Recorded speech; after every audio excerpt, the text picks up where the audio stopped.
Hello guys, welcome back to your YouTube channel SK study. मैं हूं आपका educator Shivam Mishra. और आज है आपका 1 जुलाई और मैंने आपसे प्रॉमिस किया था कि आज से आपका मैं सिलेबस करवाऊंगा। जी हाँ, देखिए ये जो जुलाई का महीना है ये हमारे लिए बहुत इंपॉर्टेंट होता है, क्योंकि बहुत हमारा पढ़ने में क्या लगता है, मन लगता है। और मैं आपके लिए बहुत सारी चीज, जी हाँ, आपको मैं फ्री के साथ साथ आपको मैं सारा चीज और अवेलेबल कराऊंगा। जैसे सारी क्लासेस, सारी चीजें मैंने रिकॉर्डिंग करके भाई साहब कंप्लीट करवा दिया है, वो भी जुनून बैच के अंदर। जी हाँ, तो कहाँ मिलेगा बताएंगे, थोड़ा इंतजार कीजिए सारा चीज। और साथ ही साथ मैं यहाँ पर लेकर आया हूँ क्लास 12th केमिस्ट्री चैप्टर 1, जो कि है विलियन, यानी कि बोले तो एनसीईआरटी का चैप्टर नंबर 1 सॉल्यूशन लेके आया हूं। और इसी प्रकार जो भाग एक है अपना, भाग केमिस्ट्री एक है। देखिए, अपना केमिस्ट्री दो है, एक ऑर्गेनिक है और एक क्या है, इनऑर्गेनिक, यानी कि एक कार्बनिक रसायन है, एक अकार्बनिक रसायन है। तो जो भाग एक है आपका, ये सभी सभी क्या है आपका, अकार्बनिक रसायन, यानी कि ऐसे रसायन जिसमें कार्बन नहीं पाए जाते। अकार्बनिक जिसमें कार्बन पाए जाते हैं उसे कार्बनिक बोल सकते हैं। बस समझ में आया। तो आज हम यहाँ पे आपका जो लेकर आए हैं, चैप्टर 1 लेकर आया हूं। जी हाँ, ये आपका क्या है भैया, चैप्टर 1 है। और ये 1 शॉर्ट वीडियो है। 1 शॉर्ट का मतलब ये है कि गुरुजी कक्षा 12वीं रसायन विज्ञान अध्याय का पूरा कंप्लीट चैप्टर है, विथ हैंड रिटेन नोट्स। इस चैप्टर का मैं फ्री नोट्स दूंगा। जी हाँ, इस चैप्टर का मैं आपको फ्री नोट्स दूंगा। ये जो चैप्टर है मैं इसका फ्री में नोट्स दूंगा। कहाँ पे, जाइए टेलीग्राम चैनल एसकेएम स्टडी से डाउनलोड कर लीजिए इस चैप्टर का। Link in the description box, description box के अंदर मैंने जो लिंक है, ठीक है ना, ये टेलीग्राम का मैंने प्रोवाइड कर रखा है, जाइए ज्वाइन कर लीजिए। और आपसे रिक्वेस्ट करेंगे चैनल को सब्सक्राइब करिए और अपने दोस्तों के साथ ये वीडियो जरूर शेयर करिए, क्योंकि पहली बार यूट्यूब पे भाई साहब ऐसी क्लास मिलेगी आपको विथ नोट पे। भैया नोट्स ना बहुत अच्छे समझ में आता है, पता है। हमारे दिमाग में हैंड रिटेन नोट्स रहता है, गुरुजी कहीं से हैंड रिटेन नोट्स मिल जाए। मैंने पूरा कंप्लीट कराया, आप देखना चाहेंगे सर, देखना चाहेंगे नोट्स सर? ये देखिए सर, ये देखिए सर नोट्स, पूरा हैंड रिटेन नोट्स कंप्लीट कराया, बिल्कुल परेशान मत होइए। और यही नहीं, आपको मैं फिजिक्स का, केमिस्ट्री का, बायोलॉजी का, हिंदी इंग्लिश तो भाई साहब धुआं धुआं कर देंगे, चिंता मत करना। आज से क्लासेस शुरू हो गई है। सर टाइमिंग क्या रहेगी, आज तो थोड़ा देर हो गया, लेकिन मैं आपको टाइमिंग बता देता हूँ। 6 PM पर एक क्लास मिलेगी और एक क्लास 6 AM पर मिलेगी। मतलब आपको 2 क्लासेस मिलेंगी, ठीक है ना। अब हिंदी इंग्लिश हो सकता है, केमिस्ट्री फिजिक्स हो सकता है, केमिस्ट्री हिंदी हो सकता है, या हिंदी बायोलॉजी हो सकता है। तो इस प्रकार से आपको करके मैं दूंगा, लेकिन मैं पूरा कंप्लीट सिलेबस करूंगा। सबसे पहले 1 शॉर्ट वीडियो देख ले रहे हैं, उसके बाद हेडिंग हम लोग बाद में देखेंगे। पहले 3-4 चैप्टर हम लोग पूरा कंप्लीट कर लेते हैं, ठीक है ना। आपके बोर्ड के ओरिएंटेड है, पूरा नोट्स कंप्लीट है। तो पहला चैप्टर है विलियन। तो सबसे पहले आप जानिए विलियन होता क्या है। विलियन को अंग्रेजी में कहते हैं सर सॉल्यूशन। अच्छा, सॉल्यूशन क्या होता है, तो दो या दो से अधिक पदार्थों के समांगी मिश्रण को विलयन कहते हैं। दो या दो से अधिक पदार्थों के समांगी मिश्रण को विलयन कहते हैं। मतलब पानी है और नमक है, ठीक है। पानी का मैंने अधिक मात्रा लिया और नमक का मैंने कम मात्रा लिया। अगर नमक ज्यादा डाल देंगे पानी में, क्या आप पी पाएंगे पानी? नहीं पी पाएंगे सर। तो पानी और नमक का घोल बना, पानी और नमक का क्या बना, घोल बना। वहीं पर जब पानी और चीनी लेते हैं तो पानी चीनी का घोल बनता है। वहीं पर जब पानी और ग्लूकोज लेते हैं तो पानी और ग्लूकोज का मिश्रण बनता है। तो इसी को क्या कहते हैं सर, विलियन कहते हैं। क्या कहते हैं, विलियन कहते हैं। बात समझ आ रही है ना। चलिए सर, समझ में आ गया। उदाहरण देखना है, बिल्कुल देख लो। देखिएगा, पानी लिया, पानी लिया, पानी का अधिकतम मात्रा लिया और नमक लिया, इसका क्या लिया, कम मात्रा लिया। तभी तो हमारा विलयन तैयार होगा। तो ये क्या हो गया, समांगी मिश्रण, मतलब विलयन, यानी कि बोले तो विलायक हमारा क्या हो गया, तैयार हो गया। अब बात ध्यान देना, ये विलयन हमारा क्या हो गया, तैयार हो गया। ये विलयन यहाँ पे बोलेंगे, क्या बोलेंगे, विलयन बोलेंगे, नॉट विलायक, विलयन बोलेंगे, ठीक है ना। अब देखना है यहाँ पे, पानी अधिक मात्रा में लिया, इसलिए क्या हो गया? विलायक। बात ध्यान देना, पानी अधिक मात्रा में लिया इसलिए क्या हो गया? विलायक। इंग्लिश में क्या बोलते हैं? सॉल्वेंट। अच्छा गुरुजी, विलायक क्या होते हैं? जो किसी पदार्थ को घोल देते हैं, जो किसी पदार्थ को घोल देते हैं। नमक ऐसे ही थोड़ा 1 चम्मच डाल दीजिए आप किसी पात्र में, और पानी ना डालिए, तो क्या सोचिए नमक घुलेगा? सर बिल्कुल भी नहीं घुलेगा। लेकिन जैसे ही इस नमक में पानी डाल दीजिए, पानी डाल दीजिए, तो नमक कुछ समय बाद घुल जाता है। इसी को क्या बोलते हैं हम लोग? विलयन बोलते हैं। तो जो अधिक मात्रा में है विलायक बोलते हैं, विलायक बोलते हैं। और जो कम मात्रा में क्या बोलते हैं? विलेय। अच्छा, विलायक किसे कहते हैं? जो घोलता है, जो घोलता है उसे क्या कहते हैं? घोलता, उसे क्या कहते हैं? विलायक। और जो घुलता है, घुलता है, जो घुलता है उसे क्या बोलते हैं हम लोग? विलेय बोलते हैं। बोले तो क्या? सल्यूट बोला जाता है। बात समझ आ रही ना? बस ऐसी नोट्स बनाएगा जैसे मैं आपको यहाँ पे बता रहा हूं। अब देखना है यहाँ पे, किसी विलयन में जो घटक अधिक मात्रा में उपस्थित होता है, जैसे पानी, उसे विलायक कहते हैं। तथा जो घटक कम मात्रा में उपस्थित होता है उसे विलेय कहते हैं, जैसे कि नमक। यानी कि पानी और चीनी के विलयन में पानी विलायक होता है। क्यों? क्योंकि पानी अधिक होता है कि नहीं? और जो चीनी होता है विलेय, क्यों? क्योंकि यह विलेय बहुत ही कम होता है, चीनी की मात्रा बहुत ही कम होती है। समझ में आ गया? बिल्कुल गुरुजी, क्लियर है, कोई दिक्कत नहीं है। अब ध्यान देना है यहाँ पे नोट पॉइंट में। और कुछ विलयन के प्रकार होते हैं। यदि विलयन में दो घटक हो तो उसे द्विअंगी विलयन कहते हैं। अब गुरुजी, यदि विलयन में दो घटक हो तो उसे क्या कहते हैं? द्विअंगी विलयन कहते हैं। जैसे मान लीजिए, अब विलयन में दो घटक क्या हो सकता है? पानी चीनी हो सकता है, ठीक है ना? पानी नमक हो सकता है, ठीक है? पानी नींबू का रस हो सकता है। क्या हो गया सर जी? द्विअंगी विलयन हो गया।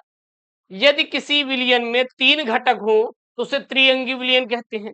जैसे गुरुजी, पानी ले लिया, चीनी ले लिया और नमक ले लिया, तीनों को मिक्स कर दिया तो त्रिअंगी बन गया। नहीं समझ में आया गुरुजी? अच्छा चलो ठीक है, आप लोग क्या ले लीजिए? पानी ले लीजिए, ठीक है? हमें बनाना है शरबत, चीनी ले लिए, ठीक है, सब मिक्स कर लिया। लेकिन गुरुजी, स्वाद बढ़ाने के लिए ना नींबू का रस निचोड़ देते हैं, तो कितने हो गए घटक? तीन घटक हो गए। तो जाहिर सी बात है त्रिअंगी विलयन हो गया। आशा करते हैं समझ में आया होगा। हो गया परफेक्ट? परफेक्ट, बिल्कुल सर, कोई दिक्कत नहीं, परफेक्ट। चलिए, विलयनों के प्रकार, विलयनों के प्रकार यानी कि टाइप ऑफ सोल्यूशन। ये सोल्यूशन है सर, सॉल्यूशन है। विलयन के प्रकार, ये यहाँ पे SOLU और यहाँ पे NS जोड़ दिया गया, S जोड़ दिया गया, यानी सोल्यूशन विलयन। पहला, अवयवों की मात्रा के आधार पर विलयन के प्रकार, मतलब on the basis of amount of compound. सबसे पहला है तनु विलयन। अच्छा गुरुजी, तनु विलयन क्या होता है गुरुजी? तनु विलयन क्या होता है? ध्यान देना, तनु विलयन किसे कहते हैं? जिस विलयन में, जिस विलयन में विलेय की मात्रा कम होती है उसे डायलूट सॉल्यूशन बोलते हैं। डायलूट मतलब तनु विलयन कहते हैं। अच्छा गुरुजी, अब तनु विलयन होता है कि जो पतला हो, बहुत ही पतला हो, उसे सर तनु विलयन कहते हैं। जैसे पानी और चीनी बहुत ही पतला होता है सर, इसीलिए वो तनु विलयन के अंतर्गत आता है, ठीक है? सांद्र विलयन किसे कहते हैं? कंसंट्रेटेड सॉल्यूशन क्या है? जिस विलयन में विलेय की मात्रा अधिक होती है उसे कंसंट्रेटेड सॉल्यूशन बोलते हैं, मतलब कि सांद्र विलयन बोलते हैं। क्या बोलते हैं? सांद्र विलयन बोलते हैं। जैसे गुरुजी, मान लीजिए आप पानी ले लीजिए, पानी में ढेर सारा चीनी डाल दीजिए, एक बुरिया। अब बन गया क्या गुरुदेव? अरे जो रसगुल्ला बनता है ना, करेजा, उसी का सीढ़ा तैयार हो गया गुरुजी, कह सकते हैं कि नहीं? हाँ गुरुजी। तो क्या हो जाएगा? सांद्र विलयन हो गया। अब संतृप्त विलयन क्या है? जैसे आप भंडारा में गए, अब भंडारा में गए, सब कुछ खाएं, पेट भर गया, तो मतलब संतृप्त विलयन, यानी सेचुरेटेड, मतलब ऐसा विलयन जिसमें विलेय की मात्रा अधिकतम होता है, अथवा ऐसा विलयन जिसमें और अधिक मात्रा में विलेय को नहीं घोला जा सकता, विलेय को नहीं घोला जा सकता, या फिर जिस विलयन में विलेय की ठोस व विलयन अवस्था के बीच साम्य होता है, उसे संतृप्त विलयन कहते हैं। क्लियर है? ठीक है, चलिए। अरे भैया, आप कुल मिला के ये समझ के चलिए, जैसे आप कोई घोल बना रहे हैं, पानी में चीनी घोल रहे हैं, और पानी में होती है वाइड्स, वाइड्स मतलब रिक्तियां, और जब वो रिक्तियां भर जाती हैं, तब पानी में चीनी घुलना क्या हो जाता है? बंद हो जाता है। आप देखोगे कभी कभी कि जब हम चीनी को ज्यादा डाल देते हैं तो चीनी घुल नहीं पाता, यानी कि जो पानी की रिक्तियों में ही अंदर पानी में थोड़ा थोड़ा गैप होता है सब, उसी में जाके वो घुस जाते हैं कण चीनी की। ठीक है ना? और जब वो फुल हो जाता है तो चीनी घुलना बंद हो जाता है, तो उसे हम लोग संतृप्त विलयन कहते हैं।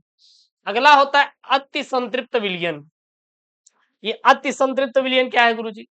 विलयनों में विलेय की मात्रा अधिकतम मात्रा से कुछ कम होती है, जिसे हम लोग अति संतृप्त विलयन कहते हैं। अच्छा, अति संतृप्त विलयन, असंतृप्त विलयन हो गया, ये अति संतृप्त विलयन क्या है? स्थिर ताप पर जब किसी विलयन में, स्थिर ताप पर जब किसी विलयन में विलेय की मात्रा अधिकतम, यानी कि अधिकतम संतृप्त में से भी अधिक हो जाती है, तो ऐसे विलयन को अति संतृप्त विलयन कहते हैं। अच्छा, ये जहां पे सर वी के आगे ये लग गया है केवल, वो क्या है? तो इसको गुरुजी आप विलयन लिखिएगा, विलयन लिखिएगा, जहां पे दिखाई दे आपको विलयन लिखना है। ठीक है? सोडियम सल्फेट क्रिस्टल, ठीक है ना, ये जो होता है इसका ही अंतर्गत होता है। अब भौतिक अवस्था के आधार पर, अब भौतिक अवस्था के आधार पे कई प्रकार के विलयन होते हैं। हालांकि पेपर में ये सब नहीं पूछे जाते, लेकिन हम लोगों को थोड़ा ध्यान देना है। जैसे कि पहला है गैसीय विलयन। पहला क्या है? गैसीय विलयन, जिसमें विलायक गैस हो और विलेय, विलेय सॉलिड हो सकता है, लिक्विड हो सकता है, या गैस हो सकता है, तो उसे हम लोग गैसीय विलयन कहते हैं। ठीक है? द्रव विलयन क्या होता है? जिसमें विलायक द्रव हो, बाकी विलेय चाहे लिक्विड हो, चाहे सॉलिड हो, चाहे गैस हो। एस मतलब सॉलिड मतलब ठोस, एल मतलब लिक्विड मतलब द्रव, जी मतलब गैस। ठीक है? ये ध्यान दीजिएगा। पता लगा गुरुजी हम तो उतना ही ना ही आप पढ़ावत चला जाते हैं, ये विशेष तौर पर आप लोग ध्यान दीजिएगा, बाद मत बोलिएगा। अगला है यहाँ पे ठोस विलयन। सर ठोस विलयन क्या है? सॉलिड सोल्यूशन, तो जिसमें विलायक क्या हो? सॉलिड हो, और विलेय क्या हो आपका? सॉलिड हो, लिक्विड हो, या फिर गैस हो, तो उसे क्या कहते हैं? ठोस विलयन हम लोग बोलते हैं। क्लियर है सर? बिल्कुल क्लियर है। उसके बाद अवयवों की भौतिक अवस्था के आधार पर विलयन के प्रकार, जैसे विलेय ठोस द्रव गैस, और विलायक ठोस द्रव गैस। तो अब देखिए, ठोस ठोस में घुलेगा, ठोस द्रव में घुलेगा, ठोस गैस में घुलेगा, फिर द्रव ठोस में, द्रव द्रव में, गैस गैस में, फिर यहाँ पे गैस गैस ठोस में, गैस द्रव में, गैस गैस में। तो ये विलयन के प्रकार इस प्रकार से हो जाएंगे। बात समझ आ रही है ना? पहले ध्यान दीजिएगा, मेरी बातों को ध्यान देंगे तो समझ में आएगा हर एक पॉइंट। ये ठोस है, सबसे पहले ठोस में विलयन, फिर ठोस द्रव में घुलेगा, फिर ठोस गैस में घुलेगा। बात समझ आ रही है? फिर द्रव ठोस में घुलेगा, फिर द्रव द्रव में घुलेगा, फिर द्रव गैस में घुलेगा। बात समझ आ रही है? फिर गैस द्रव में घुलेगा, फिर गैस ठोस में घुलेगा, फिर गैस गैस में घुलेगा। तो इस प्रकार से विलयन बना सकते हैं। यहाँ देखेंगे, इस प्रकार देखेंगे 9 होते हैं, क्योंकि ये एक 3 में घुला, तो 3 कितने में घुले? 3 त्रिका 9 में घुले, तो देखिए 9 प्रकार के। जैसे ठोस का ठोस में विलयन, ठोस का द्रव में विलयन, एग्जाम्पल वहां पे दिया गया है। ठोस का गैस में विलयन, द्रव का गैस ठोस में विलयन, द्रव का द्रव में विलयन, द्रव का गैस में विलयन, गैस का ठोस में विलयन, गैस का द्रव में विलयन, गैस का गैस में विलयन। ठीक है ना, तो ये लिख सकते हैं। अब आपका आता है क्या सर, विलेयता। अब यहाँ पे इंपॉर्टेंट चीजें शुरू होती है। सर विलेयता क्या होती है, सॉल्युबिलिटी क्या होती, किसे कहते हैं विलेयता। ध्यान दीजिएगा, बहुत इंपॉर्टेंट टॉपिक है सर। किसी विलायक की 100 ग्राम में किसी पदार्थ यानी कि विलेय की जो अधिकतम मात्रा इसमें ग्राम में घोली जा सकती है, उसे उस पदार्थ का विलेय की उस विलायक में क्या कहते हैं, विलेयता कहते हैं। क्या कहते हैं, विलेयता कहते हैं। नोट कर लो, हर एक चीज बहुत इंपॉर्टेंट है। ये नोट्स आपको मैं दे दूंगा, तो पीडीएफ कॉपी करवा के निकलवा लेना, ठीक है ना। Link in the description box Telegram का। और हाँ, चैनलवा को सब्सक्राइब कर लेना सब, बहुत इंपॉर्टेंट है। गैस का द्रव में विलेयता मतलब solubility of gas in liquid. तो विभिन्न गैसों की द्रव में विलेयता अथवा घुलनशीलता अलग अलग होती है।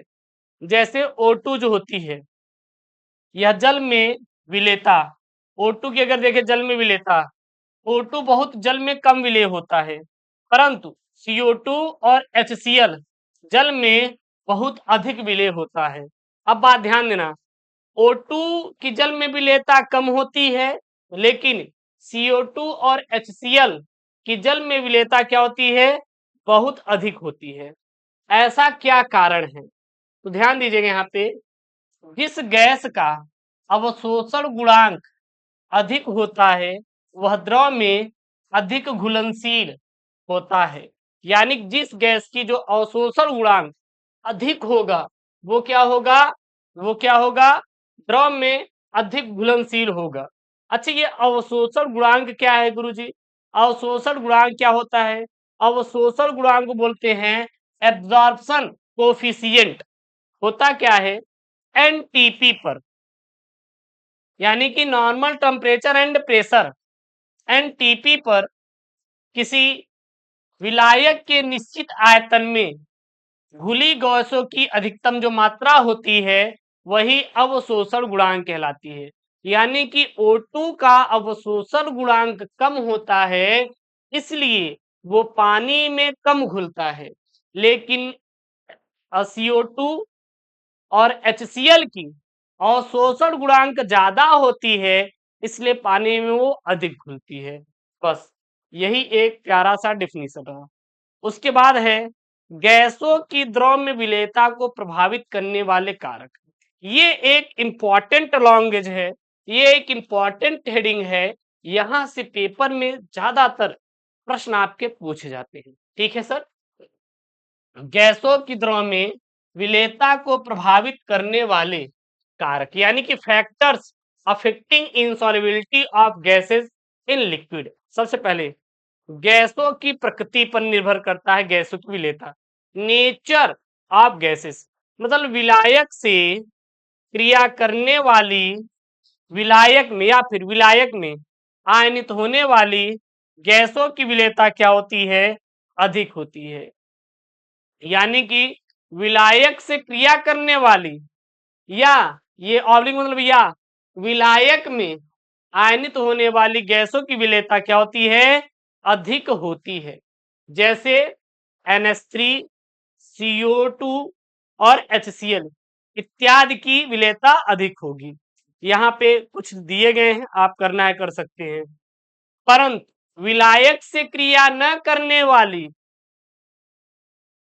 अथवा विलायक में आयनित न होने वाली गैसों की विलेयता कम होती है। यानी कि जो विलायक से क्रिया करती है वो ज्यादा घुलनशील होती है, जो विलायक से कम क्रिया करती है वो कम घुलनशील होती है। ये नोट पॉइंट कर लीजिए। उसके बाद विलायक की प्रकृति। अब विलायक किस प्रकार का है, जैसे ध्रुवीय गैसें, ध्रुवीय गैसें ध्रुवीय विलायकों में अधिक घुलनशील होती हैं, ध्रुवीय गैसें ध्रुवीय विलायकों में अधिक घुलनशील होती है। जैसे यहाँ पे आपका है H2O है, यानी कि लिख सकते हैं HCN व NS3।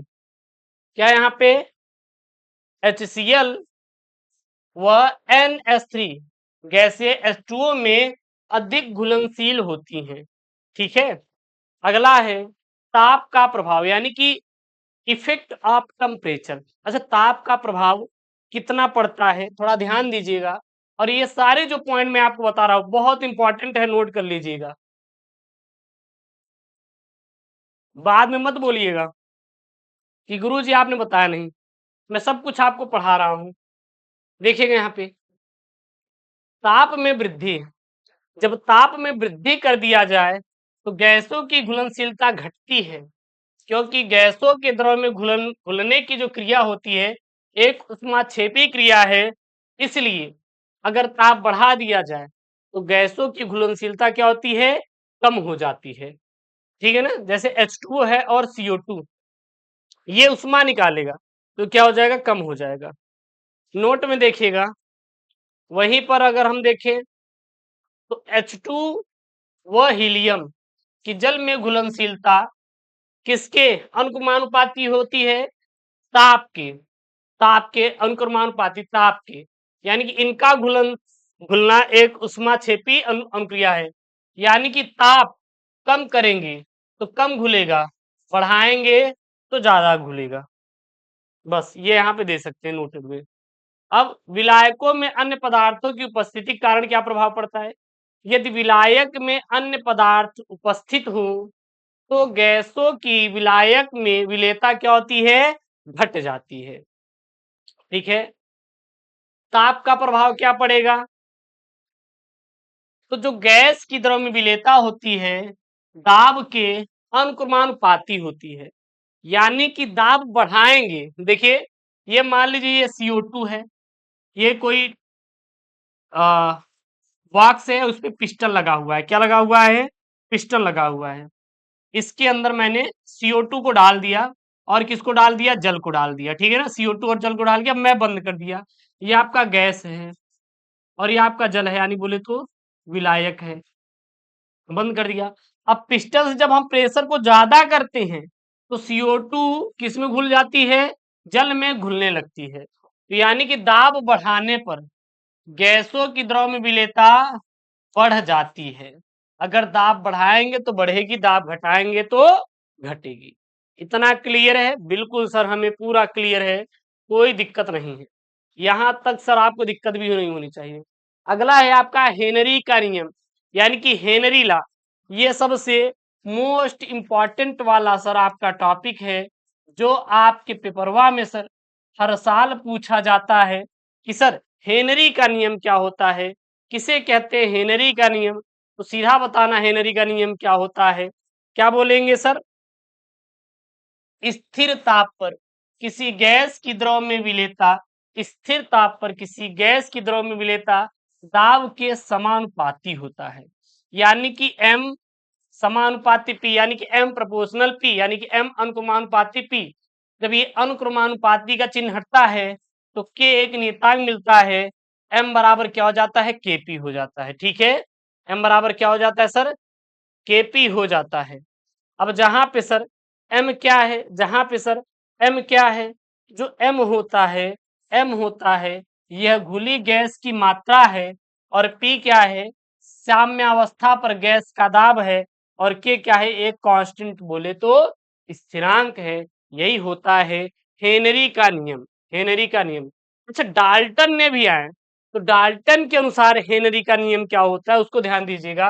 डाल्टन के अनुसार जो हेनरी का नियम दिया गया, गैस की विलेयता या मोल प्रभाज, मोल प्रभाज जिसको हम लोग एक्स से दिखाते हैं, गैस की विलेयता या मोल प्रभाज को एक्स से दिखाते हैं, ये अनुक्रमानुपाती होती है गैस के आंशिक दाब यानी कि पी की। तो पी अनुक्रमानुपाती गैस का मोल प्रभाज, गैस का मोल प्रभाज यानी कि एक्स गैस, एक्स गैस। जब ये अनुक्रमानुपाती हटता है तो KH एक यहाँ पे क्या मिलता है, स्थिरांक मिलता है, और इसे ही हेनरी स्थिरांक के नाम से जानते हैं। P बराबर क्या हो जाता है, P बराबर KH इंटू गैस का मोल प्रभाज यानी कि X गैस। अब यहाँ पे आप क्या करिए, KH को यहीं रखिए, ये गुणा में है भाग में भेज दीजिए, तो KH बराबर हो जाएगा P अपान एक्स, P अपान एक्स। और यही जो KH होता है हेनरी स्थिरांक होता है। KH क्या होता है, हेनरी स्थिरांक होता है। अच्छा, अब आपके दिमाग में आएगा जहां पे P क्या है, तो जो P है गैस का आंशिक दाब है, X गैस क्या है, मूल प्रभाज है, गैस का मूल प्रभाज है, और KH क्या है आपका, हेनरी नियतांक है, यानी कि हेनरी कांस्टेंट है। ठीक सर, मुझे क्लियर हो गया सर, यहाँ तक क्लियर हो गया। अब देखना, अगर यहाँ पे देखेंगे, अगर आप इसको कांस्टेंट मान लीजिए आप इसको, ये देखिए, ये यहीं पे रखिए, इसको आप क्या करिए, यहाँ पे ध्यान दीजिएगा, यहाँ पे ये अगर हम लोग इसको गुणा कर देंगे तो P बराबर क्या मिल जाएगा, KH इंटू एक्स मिल जाएगा, ठीक है ना। अब इसको यहाँ पे कर दीजिए, इसको यहाँ पे भेज दीजिए, तो यहाँ पे हम मान सकते हैं, क्या मान सकते हैं, एक्स गैस अनु अनुक्रमानुपाती या व्युत्क्रमानुपाती 1/KH, यानी कि जो KH हो गया ये हेनरी स्थिरांक है। अगर KH का मान बढ़ाएंगे तो एक्स गैस यानी गैस का जो मोल प्रभाज होगा ये घटेगा, तो विलेयता भी क्या होगी, घटेगी। और जब KH का मान घटाएंगे तो एक्स गैस यानी गैस की मोल प्रभाज बढ़ेगा, तो विलेयता क्या हो जाएगी, बढ़ जाएगी। अगर देना होगा तो दे सकते हैं, ये ग्राफ है आंशिक दाब और विलेयता के बीच। उसके बाद है हेनरी नियम की सीमाएं। क्या क्या हेनरी नियम की सीमाएं हैं सर, ठीक है ना, इसके सीमाएं क्या क्या हैं। तो सबसे पहला, दाब अधिक नहीं होना चाहिए। दूसरा, ताप बहुत कम होना चाहिए, मतलब ताप बहुत कम ना हो। गैस विलायक में बहुत कम विलेय होनी चाहिए। गैस की आणविक अवस्था में कोई परिवर्तन नहीं होना चाहिए। तो ये इनके क्या है भैया, कुछ सीमाएं हैं। अब कुछ नोट में यहाँ पे देखिएगा, जो NH3 होता है अमोनिया और HCl हाइड्रोक्लोरिक अम्ल, यह गैस बेंजीन में बहुत कम घुलनशील होता है, और ये दोनों गैसें बेंजीन में हेनरी के नियम का पालन करती हैं। यानी कि NH3 और HCl बेंजीन में कम घुलनशील होता है, अर्थात ये हेनरी के नियम का पालन करती है, किसमें, बेंजीन में। लेकिन यही जो NH3 और HCl होती है जल में बहुत अधिक घुलनशील होती है, इसलिए ये पानी में हेनरी के नियम का पालन नहीं करती। जहां पर NH3 और HCl ज्यादा घुलेगा भैया, वहां पे हेनरी के नियम का पालन नहीं करेंगे, और जहां पर कम घुलेंगे जैसे कि बेंजीन में, तो वहां पर हेनरी का नियम का पालन करती है। तो बेंजीन में ये दोनों गैसें हेनरी के नियम का पालन करती हैं, जल में HCl और NH3 बिल्कुल भी पालन नहीं करती। ये नोट पॉइंट है। अच्छा, हेनरी के नियम के अनुप्रयोग कहाँ पे सर जी, मतलब इसका प्रयोग कहाँ पे किया जाता है, तो अधिक ऊंचाई पर ऑक्सीजन का आंशिक दाब कम, इसलिए आरोहकों के रुधिर में ऑक्सीजन की कमी हो जाती है, और इसीलिए उनको कमजोरी महसूस होती है, और इस रोग को एनॉक्सिया कहते हैं। इसीलिए उनको अलग से ऑक्सीजन देकर भेजा जाता है। वही बात करें हम लोग, हेनरी के नियम का अनुप्रयोग कहाँ पे किया जाता है, सोडा वाटर में। सोडा वाटर में CO2 की विलेयता बढ़ाने के लिए बोतलों को उच्च दाब पर बंद करते हैं। अगला, गहरे समुद्र में गोताखोर नाइट्रोजन ऑक्सीजन से भरा सिलेंडर ले जाते हैं, परंतु दाब अधिक होने के कारण ये गैसें रुधिर में बहुत अधिक घुल जाती हैं, परंतु समुद्र से बाहर आने पर दाब घट जाती हैं, और इस गैस की घुलनशीलता तभी घट जाती है, और इसीलिए इनके बुलबुले खून के अंदर बन जाते हैं, और एक भयानक दर्द होता है जिसे गांठें कहते हैं। और इसीलिए गोताखोर सिलेंडर में N2O2 और हीलियम गैस लेकर जाते हैं, जिससे इनकी रुधिर में घुलनशीलता क्या रहती है, कम रहती है। अब यहाँ पे न्यूमेरिकल है, लेकिन हम यहाँ पे न्यूमेरिकल नहीं करेंगे। मैं इसका PDF जो है टेलीग्राम पर भेज दूंगा। टेलीग्राम चैनल नाम है यस केमिस्ट्री, जाके वहां से डाउनलोड करके पूरा पढ़िए, कोई दिक्कत नहीं है सर। हाँ, वहां से क्वेश्चन इसको पूरा कर लीजिए, link in the description box. तो हम यहाँ पे न्यूमेरिकल को स्किप करेंगे, न्यूमेरिकल हम लोग नहीं करेंगे। अगला जो रहेगा, ठोसों की द्रव में विलेयता। सर ठोसों की द्रव में विलेयता क्या है? 100 ग्राम विलायक में किसी ठोस विलेय की जितनी अधिकतम मात्रा ग्राम में घुली या घोली घोल सकते हैं या घुल सकती है अथवा 1 लीटर द्रव विलयन में ठोस पदार्थ के जितने अधिकतम मोल घोल सकते हैं उसे ही ठोसों की द्रव में विलेयता कहते हैं। ठोसों की द्रव में विलेयता को प्रभावित करने वाले कारक क्या क्या होते हैं? सबसे पहला विलेय एवं विलायक की प्रकृति, मतलब कि ध्रुवीय जो विलायक होते हैं, ध्रुवीय विलायक में ध्रुवीय विलेय अधिक घुलनशील होते हैं।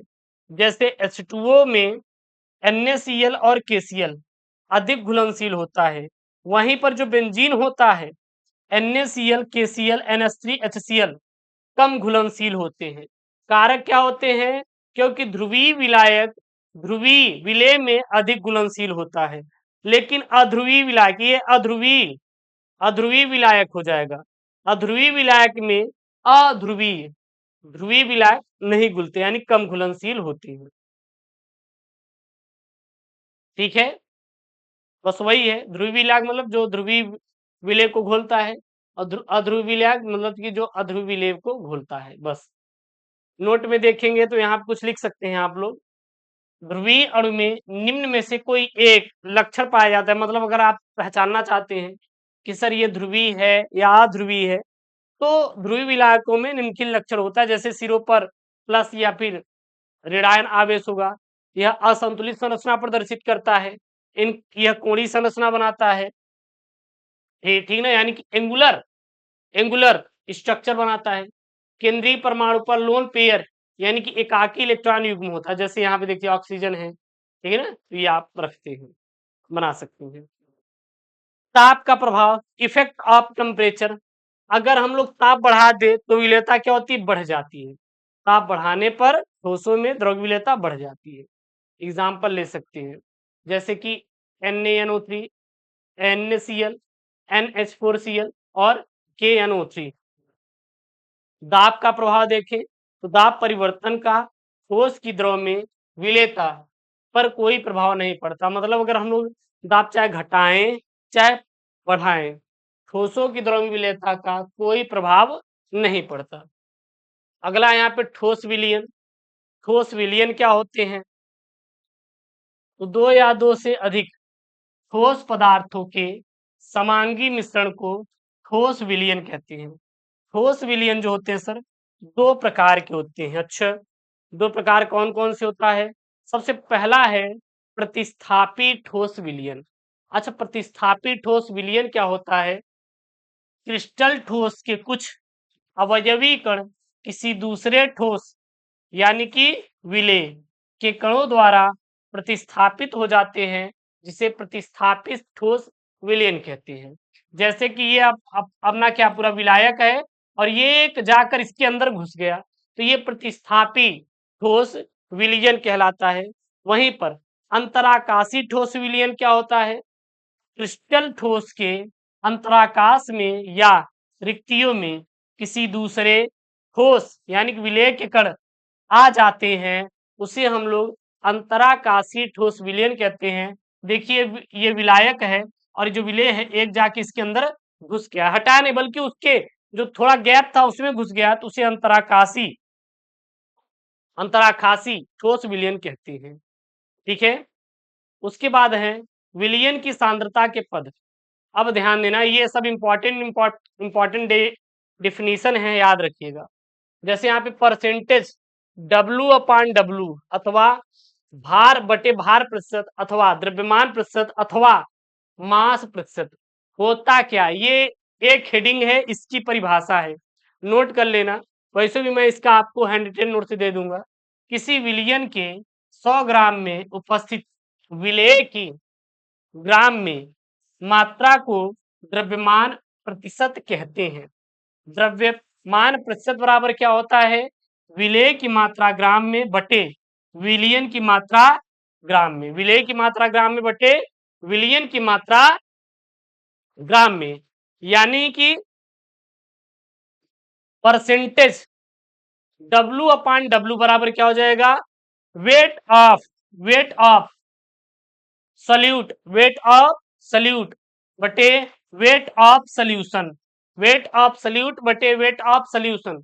क्योंकि हम लोग W क्या है, मात्रा है, किसमें, ग्राम में, मतलब भार है। तो वेट ऑफ सल्यूट, अब ये सल्यूट क्या है आपका, विलेय है, ठीक है ना। सल्यूट को किससे दिखाते हैं, विलेय को बी से दिखाते हैं। देखिए यहाँ पे कहीं विलायक आए तो ए से, विलेय आए तो बी से, विलयन आए तो टी, यानी कि A plus B equal to T दिखाएंगे, हम मान ले रहे हैं, माना, और इंटू 100, ठीक है ना, ध्यान दीजिएगा।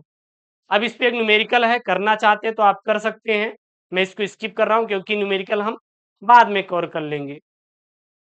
उसके बाद देखना, भार बटे आयतन प्रतिशत अथवा W/V, ये क्या होता है, किसी विलयन के 100 ml आयतन में उपस्थित विलेय की ग्राम में मात्रा को भार बटे आयतन प्रतिशत कहते हैं, भार बटे आयतन प्रतिशत कहते हैं, यानी कि परसेंटेज W/V यानी कि वेट अपान वॉल्यूम, वेट अपान वॉल्यूम क्या हो जाएगा, वेट अपान वॉल्यूम बराबर, यानी भार बटे आयतन प्रतिशत बराबर क्या हो जाएगा, विलेय का भार ग्राम में बटे विलायक का आयतन ml में।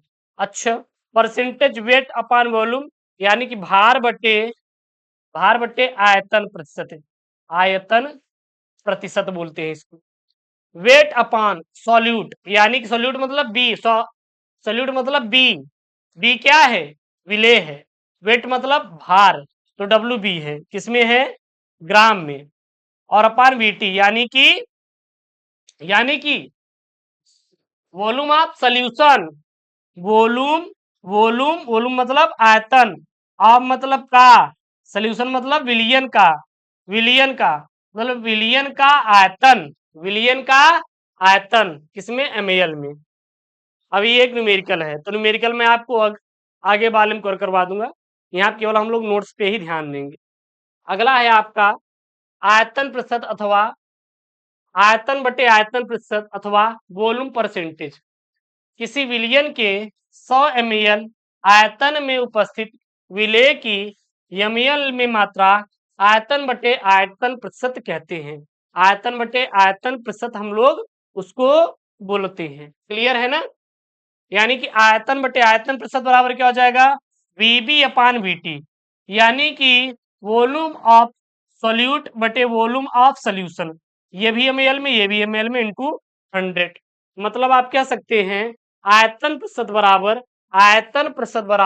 या आयतन बटे आयतन प्रतिशत बराबर विलेय का आयतन बटे विलियन का आयतन ml में गुणे 100। ये जीरो मतलब क्या हो जाएगा, आयतन हो जाएगा, आयतन हो जाएगा। नोट में ध्यान दीजिएगा, ये सब छोटी मोटी परिभाषाएं जो हैं आप लोग ध्यान दीजिएगा। अगला यहाँ पे इंपॉर्टेंट है सर, पीपीएम, पार्ट्स पर मिलियन। पीपीएम को क्या बोलते हैं, पार्ट्स पर मिलियन बोला जाता है, मतलब अंश प्रति मिलियन बोला जाता है, या प्रति 10 लाख बोला जाता है, प्रति 10 लक्ष या प्रति 10 लाख बोलते हैं, ठीक ना। पार्ट्स पर मिलियन क्या होता है, किसी विलियन के 10 लाख यानी 10 के घाते 6 भागों में उपस्थित विलेय के भागों की संख्या को पीपीएम कहते हैं, पीपीएम कहते हैं, ठीक है। पीपीएम बराबर क्या हो जाएगा, वेट अपान सॉल्यूट, मतलब कि विलेय का भार बटे वेट ऑफ सॉल्यूशन, विलियन का भार लिख सकते हैं, गुणते 10 के घाते 6, ये भी ग्राम में, ये भी ग्राम में रहेगा। न्यूमेरिकल हम लोग बाद में कवर करेंगे, ठीक है ना, इसको स्किप कर दीजिए। उसके बाद क्या है, ग्राम प्रति लीटर में शक्ति सांद्रता शक्ति अथवा ग्राम प्रति लीटर होता क्या है, इसको देखिएगा।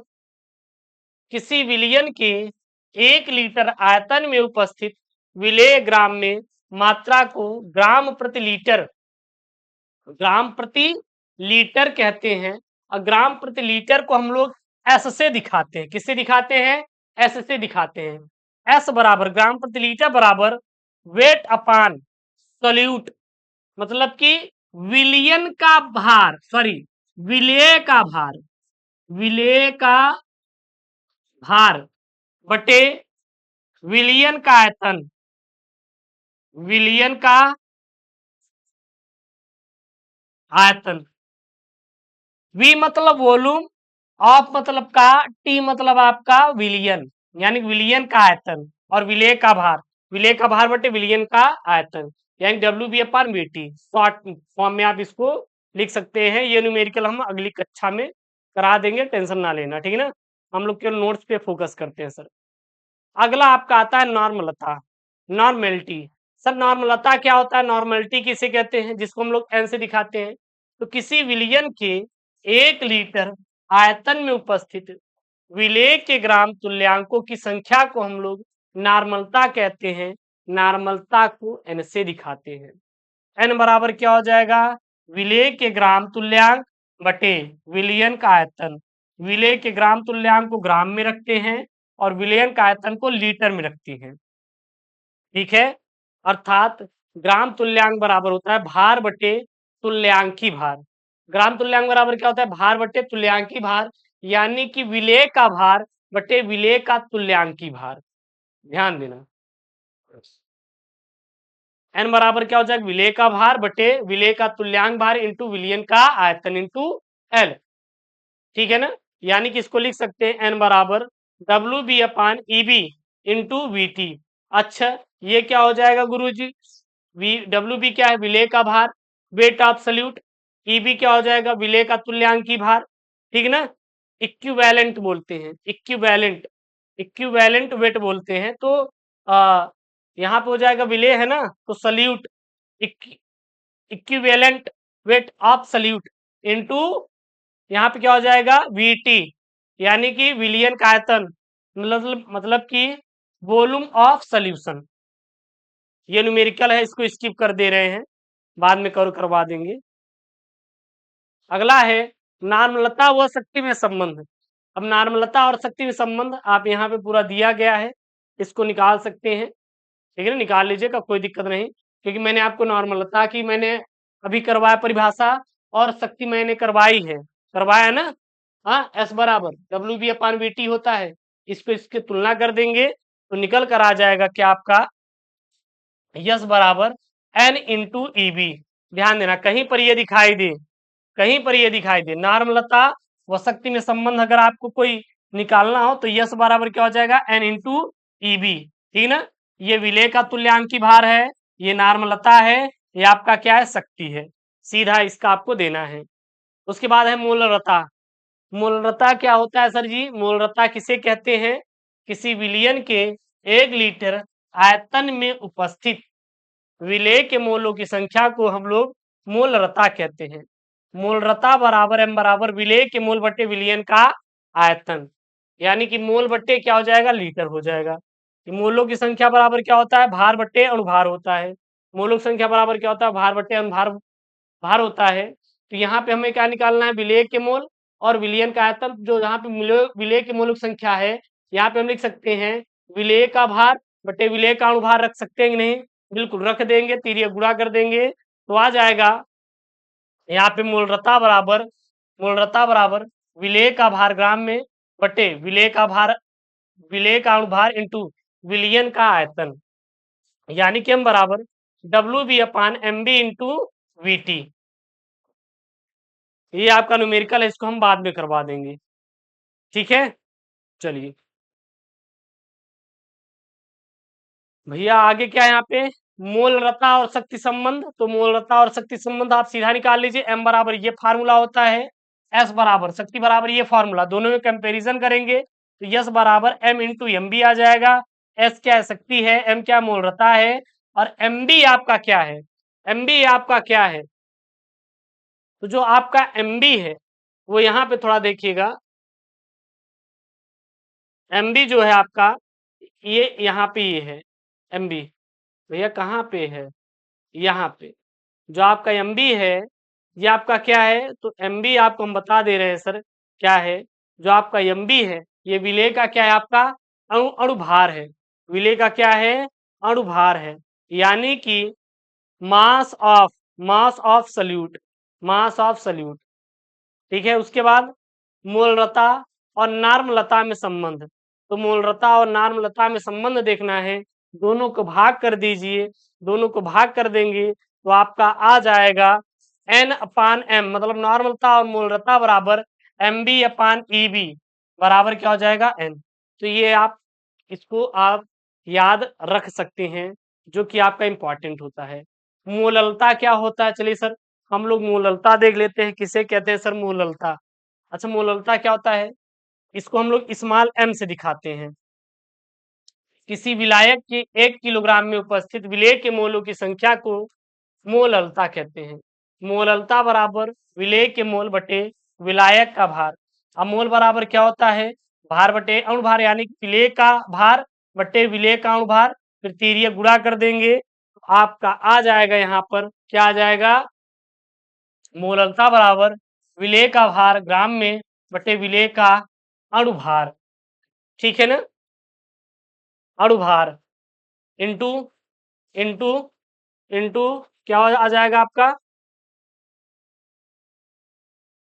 ठीक है, इंटू विलेय का भार जो कि ग्राम में आ जाएगा, ठीक है। ये न्यूमेरिकल है, इसको हम बाद में आपका करा देंगे। अगला है आपका मोल प्रभाज। सल मोल प्रभाज क्या होता है, किसे कहते हैं सल मोल प्रभाज। मोल प्रभाज यानी कि मोल फ्रैक्शन किसे कहते हैं, तो किसी विलयन में किसी घटक का मोल प्रभाज उस घटक के मोलों की संख्या तथा कुल मोलों की संख्या तथा कुल मोलों की संख्या के अनुपात के बराबर होता है, यानी कि XB बराबर NAB/NT, ठीक है ना, NB/NT। अच्छा ये NB क्या है, NB क्या है, XB क्या है और NT क्या है, तो देखिए B मतलब क्या होता है, विलेय का मोल प्रभाज, X मोल प्रभाज है, B मतलब विलेय है, तो विलेय का मोल प्रभाज, विलेय का मोल प्रभाज और विलयन का मोल प्रभाज। तो मतलब यहाँ पे कह सकते हैं, यहाँ पे कह सकते हैं, क्या कह सकते हैं, यहाँ पे क्या कह सकते हैं सर, यहाँ पे क्या कह सकते हैं, XB बराबर NB/NT हो जाएगा, ठीक है ना भैया, लिख लो यार, लिख लो। चलिए न्यूमेरिकल है, इसको यार छोड़ते हैं, बाद में इसको करा देंगे। उसके बाद है यहाँ पे वाष्प दाब। वाष्प दाब आता नहीं, इसको स्किप करना है तो कर सकते हैं, छोड़ दीजिए, उतना ये वो नहीं रहता वाष्प दाब, ठीक है ना। वाष्प दाब को प्रभावित करने वाले क्या क्या क्या कारक है, इसको आप स्किप कर सकते हैं, इतना ये इंपॉर्टेंट नहीं होता, ठीक है ना। ये देखिए राउल्ट का नियम, या यहाँ पे चलिए अच्छा देख लेते हैं यहाँ पे, इसको देख ही लो काहे के लिए, है कि नहीं, क्यों छोड़े इसको भी, इसको भी देख लो। अच्छा वाष्प दाब क्या होता है, वाष्प दाब का मतलब ये होता है कि जो वाष्पन के बाद वो कितना अपने चारों ओर दाब डालता है, ठीक है ना। नीचे चले जाओ यार, यहाँ पे वाष्प दाब को प्रभावित करने वाले कारक देखिएगा।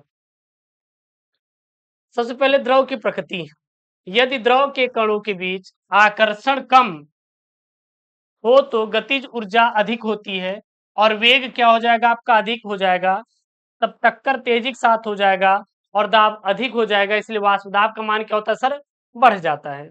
वहीं पर यदि द्रव के कणों के बीच आकर्षण बल अधिक हो तो गतिज ऊर्जा कम होगी और वेग कम होगा तो टक्कर भी कम होगा अथवा धीरे धीरे होगा, जिसकी वजह से दाब कम हो जाएगा। जब दाब कम होगा तो वाष्प दाब का मान कम हो जाएगा। यदि द्रव की सांद्रता अधिक होती है तो वाष्प दाब कम होता है, द्रव की सांद्रता कम होती है मतलब टक्कर तेजी से होगा तो जाहिर सी बात है वाष्प दाब का मान बढ़ जाएगा। ताप का प्रभाव क्या होता है, द्रव जो होता है, द्रव की ताप में अगर वृद्धि किया जाए तो उसकी अणुओं में उष्मीय ऊर्जा में वृद्धि होती है, जिसकी वजह से गतिज ऊर्जा में वृद्धि हो जाती है और गतिज ऊर्जा में वृद्धि होने के कारण वेग में वृद्धि हो जाती है और टक्कर तेजी से होता है, जिसके कारण वाष्प दाब में क्या होता है सर, वृद्धि हो जाता है। यानी कि अगर ताप बढ़ाएं तो वाष्प दाब का मान बढ़ेगा, ताप घटाने पर वाष्प दाब का मान घटेगा।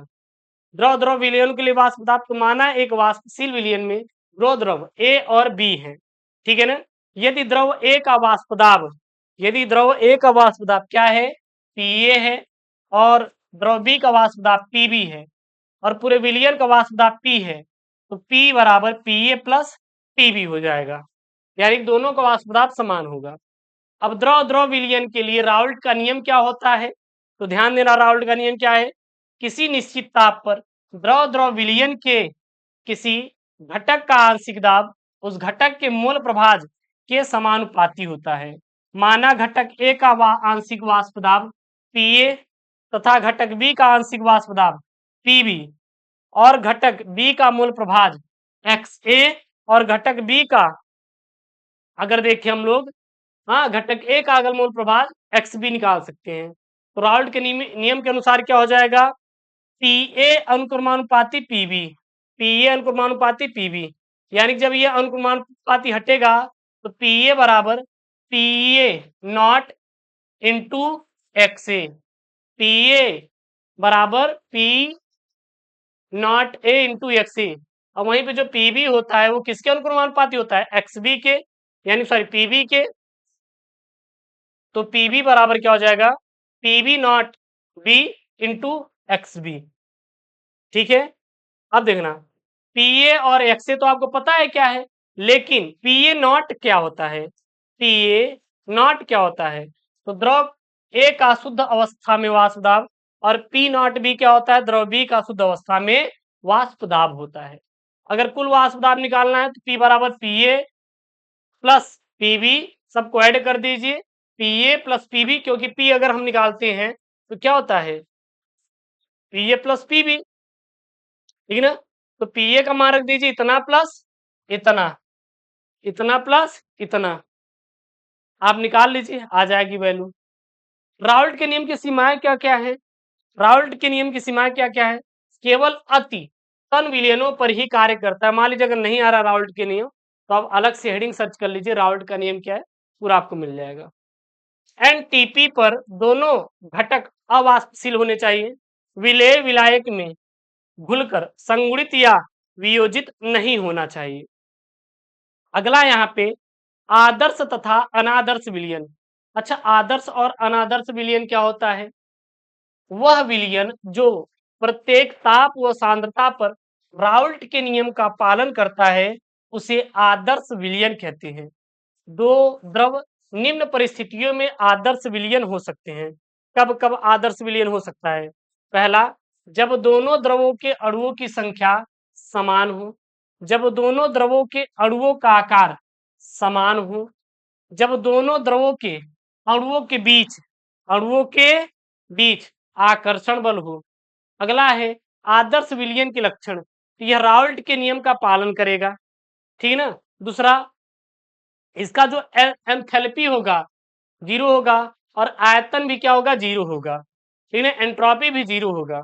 अगला है अनादर्श विलयन। सर अनादर्श विलयन क्या होगा, इसमें ध्यान देना, ऐसा विलयन जो प्रत्येक सांद्रता पर ताप पर राउल्ट के नियम का पालन नहीं करता उसे अनादर्श विलयन कहते हैं। दो द्रव ए और बी निम्न परिस्थितियों में अनादर्श विलयन हो सकता है, जब ए और बी की संरचना असमान हो, ए और बी के अणुओं का आकार क्या हो, असमान हो, ए और बी आकर्षण ए माइनस बी का जो आकर्षण हो is not equal to B minus B का आकर्षण, ठीक है ना, ये कर सकते हो।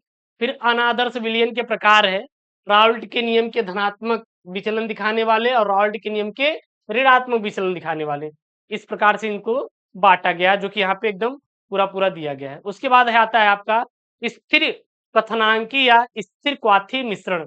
अच्छा, ये क्या होते हैं, स्थिर क्वथनांकी या स्थिर क्वाथी मिश्रण, तो दो द्रवों का ऐसा मिश्रण जिनका एक निश्चित क्वथनांक होता है और जो घटकों के अनुपात के बिना किसी परिवर्तन के वाष्पित हो जाते हैं उसे स्थिर क्वथनांकी मिश्रण कहते हैं। ये अनादर्श विलयनों द्वारा बनाए जाते हैं और ये कितने प्रकार के होते हैं सर, दो प्रकार के होते हैं। पहला क्वथनांक का उन्नयन, दूसरा हिमांक का अवनमन और तीसरा परासरण दाब, ठीक है ना। अब यहाँ पे वाष्प दाब के अपेक्षिक अवनमन लिख सकते हैं, क्या क्या है कि जैसे विलायक प्लस अवाष्पशील विलेय जब होता है तो कणों की संख्या बढ़ जाती है, तो प्रत्येक कण का ऊर्जा जो होता है मान घट जाता है और वेग भी घट जाता है, इसलिए वाष्प दाब भी घट जाता है। तो इस घटना को वाष्प दाब का अवनमन कहते हैं। यहाँ फिर कुछ है कि यदि शुद्ध विलायक का वाष्प दाब P तथा विलयन का वाष्प दाब PS और वाष्प दाब में अवनमन P माइनस PS हो जाएगा।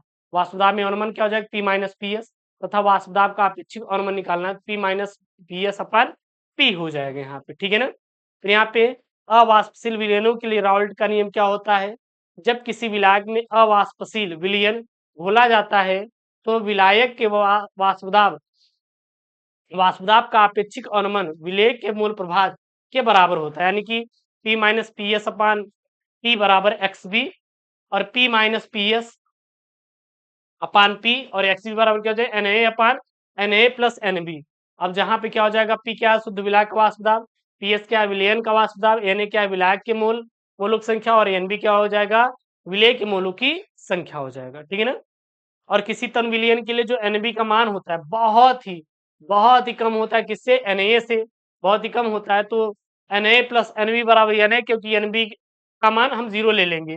तो जहां पे NB है, जहां Na प्लस NB है वहां पे Na हो जाएगा, PS माइनस P बराबर NAB अपान Na हो जाएगा। फिर यहाँ पे आप NB बराबर होता है आपका विलेय का भार बटे विलेय का अणुभार हो जाएगा। यहाँ पे मौलिक संख्या बराबर मान रख देंगे, तो यहाँ पे आपका निकल के आ जाएगा ये पूरा पूरा फॉर्मूला, ठीक है ना। और फिर यहाँ पे है क्वथनांक उन्नयन, इसी प्रकार सेम टू सेम यही भी है। अगर इसको करना चाहते कर सकते हैं। फिर एक ये लास्ट हेडिंग आपकी आ जाती है मोलल उन्नयन स्थिरांक या क्वथनांक स्थिरांकी, इसको आप लिख सकते हैं। और फिर ये आपका आणविक उन्नयन स्थिरांक, इसको आप खुद से कर लेंगे, ठीक है ना। फिर आ जाएगा हिमांक का अवनमन, इसको भी आप नोट कर लीजिएगा। ये स्क्रीनशॉट 2-3 हेडिंग है, ठीक है ना। ये मोलल अवनमन स्थिरांक है, इस पे है। फिर आणविक अवनमन स्थिरांक इसी पे है। फिर ये दोनों नियम की क्या हो जाएंगी? आपकी सीमाएं हो जाएंगी। फिर ये पराशर दाब आ जाएगा, हालांकि इतनी इंपॉर्टेंट नहीं है, इसलिए मैं आपको दे रहा हूँ करने के लिए। ये सब आप लिख सकते हैं, पराशर दाब क्या होता है, पराशर दाब और इसमें क्या अंतर हो जाएगा, ठीक है ना। फिर पराशर दाब के क्या क्या नियम है, बायल वांट हाफ नियम क्या होता है, चार्ल्स वांट हाफ नियम क्या होता है, समान विलयन समीकरण, तो ये आपका ये कर लीजिएगा। इसको मैं आपको नोट्स में दे दूंगा, तो इसको बहुत लिखने की जरूरत नहीं है। जितना इंपॉर्टेंट था मैंने आपको पढ़ा दिया, और ये सब इतने इंपॉर्टेंट नहीं है जो आप यहाँ पे देख रहे हैं। ये खत्म होता है यहाँ पे, पूरा पूरा चैप्टर यहाँ पे समाप्त होता है। यहाँ पे मैंने आपको पूरा चैप्टर ही कवर कराया है, ऐसा नहीं मैंने आपको एक ही करा के यहाँ पे छोड़ दिया है, ऐसा बिल्कुल नहीं कराया। यहाँ मैंने आपको पूरा पूरा आपको चैप्टर ही कराया है, जो कि आपका पूरा कंप्लीट ये क्लास ट्वेल्थ केमिस्ट्री का चैप्टर 1 है, एनसीईआरटी हिंदी माध्यम छात्रों के लिए पूरा कंप्लीट 1 शॉर्ट वीडियो है। और मैं आशा करता हूँ आपको वीडियो पसंद आया होगा, और अगली क्लास बहुत जल्द इसका हम लोग चैप्टर 2 लेकर आएंगे, और इसके चैप्टर 1 इंपॉर्टेंट जो न्यूमेरिकल हैं, जो टॉपिक है, वो भी मैं आपको दिखाऊंगा, कर्व कर्व कराऊंगा, बिल्कुल आप चिंता मत करना। इंपॉर्टेंट हम यहाँ पे लेक्चर भी लेंगे, हर एक चीज में करवाऊंगा, और आपको पूरा प्लेलिस्ट में ऐड करवा दूंगा। और ऐसी वीडियो पाने के लिए चैनल को सब्सक्राइब करिएगा, और इसका पीडीएफ टेलीग्राम चैनल यस के मिशन मिल जाएगा। एक बात ध्यान देना, अगर आपको नोट्स पीडीएफ लेना है, नोट्स पीडीएफ कुछ भी चाहिए, तो सीधा ज्वाइन कीजिए एसकेएम स्टडी टेलीग्राम को। एसकेएम स्टडी टेलीग्राम को जरूर से जरूर ज्वाइन करिए, link in the description box, वहां पर इसका मैं पीडीएफ भेज दूंगा, वहां से जाके अपनी पढ़ाई शुरू करिए। आशा करते हैं कि आपको ये वीडियो पसंद आया होगा। So please I request you, आप लोग वीडियो को जरूर से जरूर शेयर करिएगा। ओके दोस्तों, थैंक यू जैन, टेक केयर, बाय बाय।